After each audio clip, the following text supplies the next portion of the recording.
Hello, I'm Chris Maxwell, campus pastor and director of spiritual life at Emmanuel University, and it's an honor to spend time with former president of Emmanuel University, Dr. David Hopkins. He was a president many years ago when I was a student, and now getting opportunities just to spend time. Dr. Hopkins, it's an honor to have you with us and to hear more of your story. Well, thank you very much. I'm glad to be here. In fact, at this point in life, I'm glad to be anywhere. It's just a treat for me to be able to do that. I don't know how much longer I will have to be able to get out and do things, but God's got me here for a reason. He does. So I'm still trying to do what I can. Yeah, well, tell us the years that you served at Emmanuel and your role. I came to Emmanuel in 1969 to teach English. Okay. Dr. Melton convinced me to come. I had actually been teaching in a high school and Central Piedmont Community College in Charlotte before that. And I interviewed with him to come to Emmanuel, and we talked about it. And the first question he asked me was, "Now, what's the least you can come for?" Well, I knew that was Emmanuel, and I was crazy. I told him, and so we didn't make a lot of money back then, but we weren't worried about that because we felt like God was calling us here. So I came in 1969 to teach, and then about 1973, I finished my doctor's degree at the University of Georgia, and Dr. Melton wanted me to become the academic dean. Okay. And so I taught some and was the dean. You know how we do several roles in a small school, but I did that for about 10 years. And then when Dr. Melton retired, much to my surprise, they elected me to be the president, and I served in that capacity for 22 years. Wow. Well, thank you. Thank you for your service and your care and just the heart that you have for students. And that's many years, and so you made a difference in many lives, and we appreciate it. It was the love of our lives. My wife and I both really enjoyed the relationship with the students. That was the main thing. Yeah. What do you think it is that inspired you to pursue the field of education? I could tell you from the time I was in high school, I loved English. I loved literature. I loved writing, and I was involved in that. And I really felt at that point in time, I want to get involved in Christian education because, at that point in time, there were not a lot of people in the International Pentecostal Holiness Church who were educated and had degrees and so forth, teaching and that type of thing. And I felt like I want to influence young people in the church, or Christian young people, to go on and get an education. And that was one of the things in my mind when I was even in high school. Then when I came to Emmanuel as a student, that was really more solidified as I began to realize, man, this is really the kind of institution that the country needs. We needed more schools like this. And I felt free because I went to a big public high school. Right. And it was, Christians were in the real minority there. And it was just a real treat to come to a place where, man, all these students are from the same background I am. And we enjoyed that and became much more involved. And of course, met my wife as a student here. And we just loved the school to start with. So I really had in mind, even when I went on to finish my baccalaureate degree and my master's degree, I really had in mind, and I just felt like somehow or another I was going to wind up back at Emmanuel.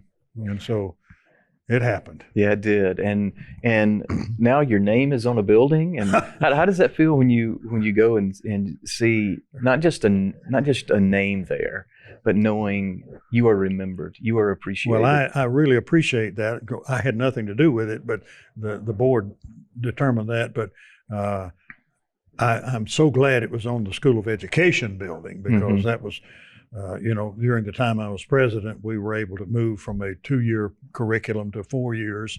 and went through that whole process with the Commission on Colleges of Southern Association of Schools.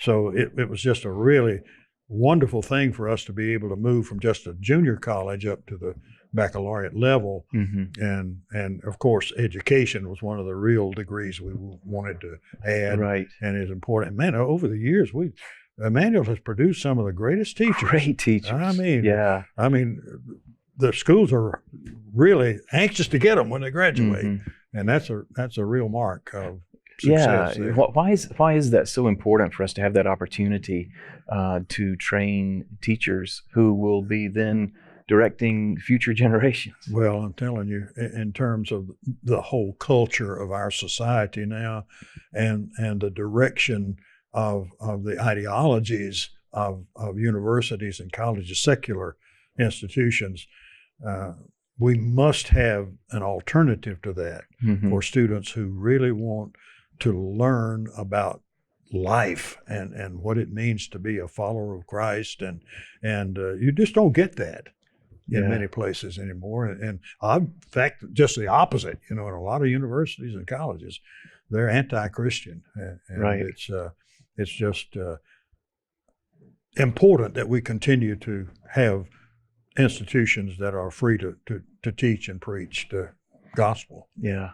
What does it feel like for you to be back here and seeing the students and the faculty and staff worshiping the Lord and having conversations with you, and then also seeing all that God is doing at Emmanuel? It's really, I can't believe the years that have gone by. It seems just like yesterday, that I was involved here, and I think about all of the things that were done and the people who were here, and the kind of acquaintances you make in a place like not just the students, but the faculty and staff, all the people who are involved in a place like this. I have friends for life. Well, at this point in time, I have quite a few have gone on to heaven, but at the same time, there's no substitute for being in the family of God and being a part of a Christian group, and those who really want to follow the leading of Christ in their lives, and to make him the number one object of their daily living. Oh, that's so good. Well, what are some specific things you would say to those students who are in the educational field, pursuing that area of teaching?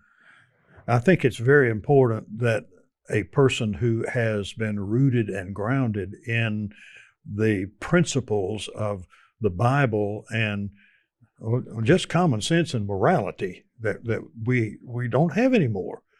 I think we have to have teachers who are convinced that it is important to continue to teach how to live, not just these kinds of subjects that are ridiculous in many instances in a lot of universities and colleges that they spend time on.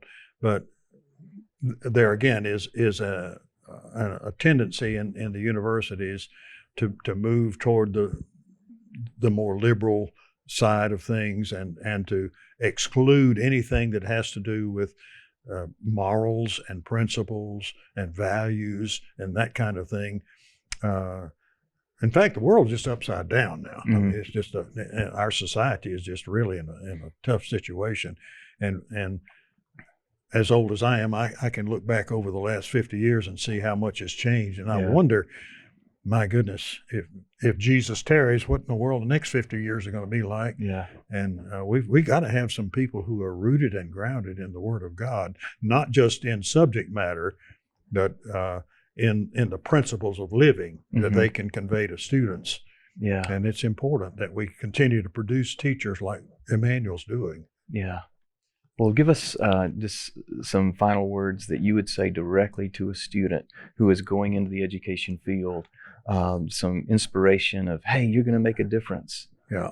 I think there are a number of things that are so important in terms of the teaching field particularly. The first thing is integrity, character. Yeah. Education, it's just like any other field. Education needs people who are convinced of what they believe and are standing on that and are not going to vacillate with the world and change their views and compromise and just give in to whatever the culture says. What we've got to do is change the culture, not just be absorbed by it and allow the culture to change us. So I think integrity is one thing. And unfortunately, that's a quality that's lacking so much in our society today. You just don't see that anywhere.